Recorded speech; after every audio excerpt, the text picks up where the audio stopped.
دوستان عزیز واو امروز چه برنامه‌ای داریم. در برنامه ما Roma the Great از لس آنجلس اومده. It's been so long. Roma is in the house. What? We are so excited. And also یکی از دوستای خیلی خوب ما شهرزاد چون که I know many of you guys که الان این برنامه رو تماشا میکنی you guys know her و دوستان عزیزمون که هنوز شهرزاد نمیشناسن الان دوست دارم شما رو introduce کنم به شهرزاد جبریان. ببخشید عزیزم من همیشه last name ها رو mix up میکنم ولی I think I got it right. جباریان ولی خود اشته توش بیارم. خوشحالم که امشب رو برنامه ما هستی و تشکر میکنم عزیزم. مرسی که امروز گذاشتی تو برنامه‌ات باشم و در مورد خودم و اکسپریانسی که دارم توش میرم صحبت کنم. بله اکسپریانسی رو میخوام در مورد اکسپریانس حرف بزنیم و الان خیلی دارن تماشا میکنن که میگن what is happening. Well, the reason that we have Shasta here with us today is because من میگم شما یک ادوکیت هستی برای لوکیمیا. especially تو کامیونیتی ایرانیا because ما چنین چیزها رو اونقدر نمیبینیم. خیلی تو شبکه‌های امریکایی‌ها و کانادایی‌ها میبینیم که لوکیمیا دارن، کانسر دارن. ولی شما یک ایرانی هستی که لوکیمیا داری و واسه همین you have shaved head for people that don't know. شهرزاد جا به ما بگو what is leukemia and چجوری شما دیاگنوز شدی در سن 24 سال at the age of 24. How are you diagnosed with leukemia? آیتوشان قبل از هر چیزی دوست دارم از ما برنامه قبلی که داشتم خیلی کال گرفتم از کسایی که خیلی اینوالو شدن تو قضیه‌ای که تو ایونت هم بیان و این تست رو انجام بدن.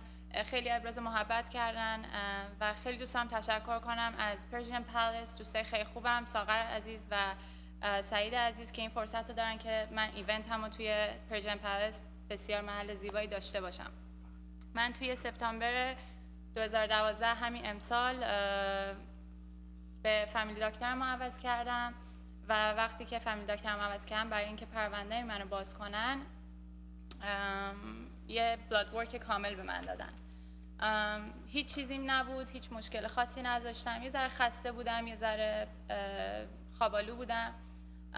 دکترم رفتم بعدش که آزمایشم رو دادم بعد از 2 روز با من تماس گرفتن و گفتن که بیا دکتر ببیند. تو وقتی که رفتم توی خونم یه چیزی نشون میداد که خیلی دکترم راضی نبود ازش و از من خواست که به امرجنسی برم و دوباره بلاد ورکم رو انجام بدم.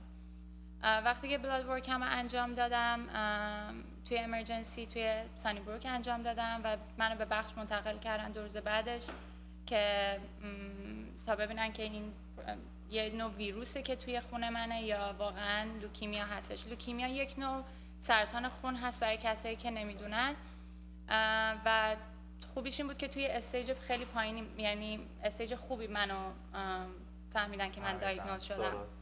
بعد از 2 روز که توی سانی بروک بودم من و فهمیدن که من دایگنوز شدم به سرطان خون منو منتقلم کردم به پرنسس مارگارت هاسپیتال که واسه اصلا کانسر هستش. من شیمی درمانیمو در طول 1 هفته اولین شیمی درمانیمو شروع کردم و بعدش هم دومین بود و تا چند روز دیگه سومیمو شروع میکنم. جوری که دکترها تشخیص دادن به من گفتن که من احتیاج به پیوند مغز و استخوان دارم و متاسفانه ما خیلی البته میدونم تایماز عزیز قبل از من دچار این مشکل شده بود و خیلی ایرانی‌ها رو اینوالو کرد توی این بانک سلول‌های بنیادی خون که خیلی خوشحالم که من تایماز رو داشتم که این مرحله رو واسه من یکم راحت‌تر بکنه. حالا جزء وظایف خودم دونستم که الان خودم تو این شرایطم و خیلی میدونم شرایط سختیه و دوست دارم واسه یک آدم‌های بعدی که تو این شرایط میان خیلی راحت ترش بکنم. برای همین خواهش میکنم که آدمایی که دوست دارم تست بشن و جوری که تست انجام میشه دوست داشتم بیشتر اینوالوشون بکنم تو این قضیه و توضیح بدم که چجوری این تست رو انجام بدن و چجوری هستش. من شهرزاد جان بیفور که بریم بیشتر در مورد لوکیمیا حرف بزنم من میخوام در مورد شما خود بدونم. So you're 24 years old. What's your background? I want to know a little bit about you. من از کاری از لازم کاری از زندگی از رویایی من 24 سالمه، توی جورج براون فارغ التحصیل شدم از رشته معماری. کار ریال استیت on the side انجام میدم، یعنی on the side که it's my full time job. I do architecture as a part time. ولی الان به خاطر این مشکلی که پیش اومده خب استاپ کردم کلا کارو. ولی بک‌گراندم 10 ساله که از ایران اومدم، با فامیلیم اومدم و یه برادر کوچیک‌تر دارم که خیلی سویت بوده و این چند وقته خیلی هوای من داشته. خدا رو شکر. That's amazing to know. I think this is something really hard. یعنی همین چیزی که داری به من میگی من خودم واقعا like بغضم گرفته، ولی obviously to hear that it's something else ولی to feel it is another thing. وقتی که اون دکتر بهت زنگ زده و بهت گفته که بیا تو کلینیک در مورد این حرف بزنی، اون دقیقه که بهت گفتش که you're diagnosed with leukemia, what went through your mind? خیلی سخته بگم.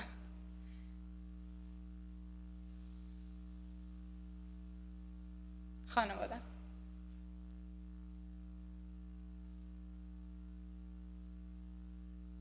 Sorry. No. هیچی، فقط پدر مادرم تو ذهنم بودن. همین. And then وقتی که مادر پدر فهمیدن how did they react? میدونم که خیلی براشون سخته و میدونم الانم این شو رو دارن نگاه میکنم و it's unfortunate that I'm crying. I'm sorry.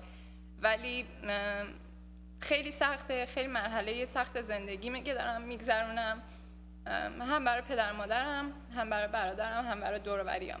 ولی دوست دارم این مرحله زندگیمو خیلی قوی از توش بیام بیرون. این از روزی که دکتر اینو به من گفته این گول من بوده و من میدونم با تمام ساپورتایی که تا الان شدم از این موضوع خیلی راحت‌تر میام بیرون. شارژ جان، I think that the fact که الان اینجا هستی و واقعا شما اوپن اپ کردی زندگی تو و ریلیشنشیپی با خودت و فامیلت به ما is an amazing thing. هر کسی که داره الان برنامه رو تماشا میکنه I'm 100% sure که دارن شما رو appreciate میکنن. You know right now اتفاقا میخوام در مورد statistics حرف بزنم برای آدمایی که نمیدونن. 30,000 adults each year they are diagnosed with leukemia and 2,000 kids each year in the United States are affected by leukemia. So that's a big, we're talking big numbers here. چجوری آدما الان میتونن شهرزاد جان رو چجوری میتونن شما رو کمک کنن؟ هدف من از این که دوست داشتم توی تلویزیون باشم و در موردش صحبت کنم این بود که دوست داشتم خیلی ایرانی‌ها رو میگم اینوالو بکنم توی قضیه‌ای که بیان این تست رو انجام بدن. همون جوری که واسه من این قضیه پیش اومده میدونم بعدها واسه خیلیای دیگه ایرانی میتونه این پیش بیاد. و چرا دوست دارم ایرانی‌ها رو اینوالو کنم؟ برای اینکه وقتی که یک کسی ایرانی دایگنوز میشه چون یه چیز ژنتیکی هستش درصد بیشتری، یعنی برای اینکه بتونی دونر تو پیدا کنی، اهدا کننده تو پیدا بکنی، از توی خود نشنالیتی خودت میتونی اینو پیدا بکنی. برای همین ما درصد خیلی کمی ایرانی‌ها رو توی سیستم داریم و دوست دارم که این مرحله سخت زندگی رو برای کسایی که بعدها میان راحت‌تر کنم. برای من و تایماس خیلی راحت‌تر کرده و من هم دوست دارم برای کسی که بعد از من میاد این موضوع راحت‌تر بشه. و تستو دوست دارم آدما نه به خاطر من و نمیتوننم به خاطر من بدن. تست باید جوری که انجام میشه برای همه انجام میشه.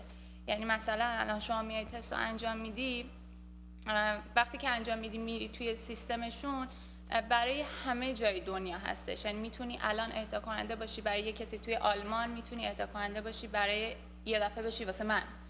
ولی بهت نمیگن که مثلا وقتی بهت زنگ میزنن نمیگن که تو اهدا کننده واسه منی، هیچی بهت نمیگن و فقط به تو میگن که این چانس رو داری، تو یه دونر هستی، دوست داری اینو انجام بدی یا نه. Okay, so let's use me as an example. من example باشم. اگه من میخوام که این procedure رو کنم، اول از همه چی age group داره؟ Does it have an age group? بله. age groupش بین 17 تا 50 هستش ولی چیزی که ثابت کرده از چند سال گذشته این بوده که بین 17 تا 35 بوده بیشتر دونرها و پسر بودن. چیزی که هستش پسرها به خاطر اینکه بدن قوی تری دارن، وقتی که استمسل رو به کسی میدن که مریضه، مریضشون چیزی تو بدنش نداره، ناخودآگاه اینو فایت میخواد بکنه. درست. و برای همین وقتی که استمسل پسر باشه راحت تر بوده، این چیزو ثابت کرده. ولی هر کسی میتونه این تستو بده. من خواهشم اینه که کسایی که بین 17 تا 35 هستن اگه دوست دارن تو این چیز اینوالو بشن، میتونن هم توی ایونت من هم توی www.onematch.com برن این تستو بدن. بله. و کسایی که بیشتر از سنشون از 35 به بالا هست، خواهش من اینه که من توی این مدت از خیلی خون گرفتم و میدونم که این خونه خب از خیلی آدمای دیگه میاد. میتونن کسایی که دوستان کمک کنن از این طریق میتونن برن خون بدن به جای اینکه بیان این تست رو انجام بدن، یا این تست رو انجام بدن آن دسایدن برن خون بدن و به یه تعداد زیادی از یه راه دیگه کمک کنن. درست. و خیلی انانیمس هم هست، همونجوری که خودتون گفتین خیلی انانیمس هست. اتفاقا ایونتی هم که شما دارین is at Persian Palace Sunday January 19 2013. I think it's amazing. سال جدید داره میاد 2013 and the best way I think personally to start the new year is to help other people. به قول ما ایرانی ها از هر دستی که بدیم از همون دست پس میگیریم. So it's great. Persian Palace Sunday January 19 2013. شهرزاد جان ساعت چنده؟ What time is it? بین 1 تا ساعت 7. 1 تا ساعت 7. I think it's amazing. Now I know that time is running out. Vadi, I want to know one thing. Let's say donor to پیدا کردیم, knock on wood. We will do that. How is the procedure done if you find a donor? Okay, there are دو تا راه هستش که میشه انجام بدن. یکیش خیلی هم فکر میکنن که یه جایی از بدنشون رو باید بذارن یا اعطا کنن. ولی نه، این نیستش. از دو تا راه، یکی از راه دستشونه که مثل همین خون گرفته میشه و به ما هم از طریق این چیز سینمون داده میشه. یکی هم از طریق کمرشونه، استخون کمرشونه که من اون تست خودم انجام میدم وقتی که fully awake هستم، یعنی بی‌حسم کردم، بیهوش نیستم، ولی روی اهدا کننده‌مون روی بیهوشی انجام میشه.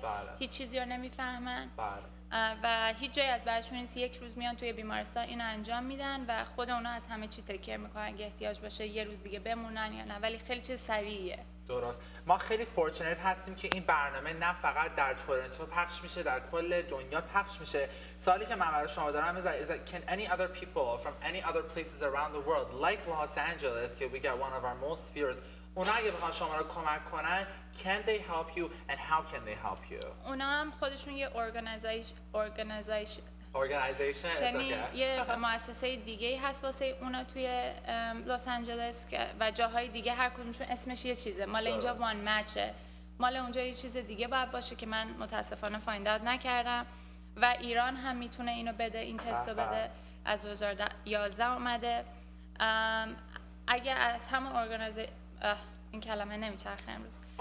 من شما سنتنس رو بگو، من میگم ارگانایزیشن. به همون جایی که مراجعه بکنن، ولی اینجا وبسایت داره. وقتی که میرن تو وبسایت واسهشون یه بسته میفرستن که از بزاق دهنشونه، حالت یه چوبیه که میکنن تو بزاق دهن، اینو میذارن تو بگ و اینو میفرستن. یعنی کل پروسیجرش که بدونن برن توی سیستم همینه. اون چیزی هم که منشن کردی آیتوسشون از ساعت 11 تا 7 بخشی 1 تا 7 از وان مچ خودشون اونجا هستن توی ایونت من و 1 ساعت ما اینفورمیشنال سشن داریم برای کسایی که باز میخوان بیشتر بدونن، سوال دارن، همه اینا رو میتونن اونجا انجام بدن. به چقدر قشنگ. Again, I am so happy that you came on the show شهرزاد جون و این awareness رو آوردی. We pray for you and for your family the best. مرسی. And it's going to be the